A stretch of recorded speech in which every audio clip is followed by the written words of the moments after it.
Gai et tout à fait détendu, Joyau d'Amour traverse les allées de Grosbois depuis maintenant 1 mois et demi.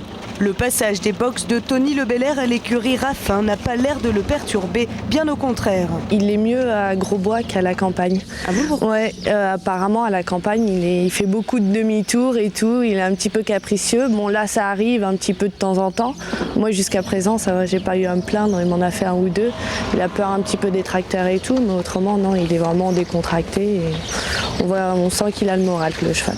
Au programme de la matinée, entretenir la bonne forme du champion. Bien remis de sa 7e place lors du Prix d'Amérique, Joyau d'Amour se prépare à présent pour le Prix de France. Son dernier travail aura lieu à 4 jours de l'épreuve où il fera 2 fois 2500 mètres. Ce dimanche, il sera mené par Éric Raffin, fier d'avoir récupéré ce pensionnaire de classe qu'il connaît cependant davantage aux montées qu'à son sulky. Je l'ai mené sous l'entraînement de Tony Lebelair. Puis je l'avais mené aussi auparavant sur l'entraînement de Jacques Provost.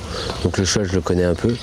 À l'attelage, j'ai jamais trop fait de belles performances avec, mis à part j'avais été quand même 5e du Critérium des 5 ans et seconde à semi classique derrière Jeanne Pridem. Récupérer un cheval comme ça, c'est toujours un petit peu de pression, quoi. Si Joyau d'Amour fait partie des meilleurs trotteurs français, il se mesure dimanche à la crème des crèmes. Jack de Bellouet, Gigante Néo, Ilster d'Espien, des adversaires redoutables. Éric Raffin devra être vigilant au départ et mise surtout sur le mental de son protégé. Le cheval, je sens pas mal, mais je pense que je le trouve un petit peu gras. Avant le coup, je suis pas trop...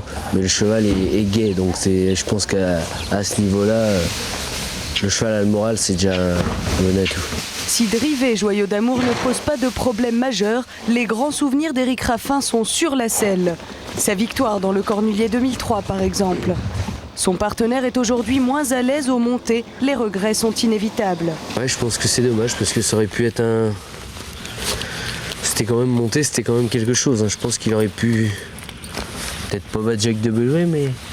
Dans une vie, on n'en monte pas 50 des Joyaux d'Amour. Quand on a la chance d'en monter un, on aimerait bien que ça dure.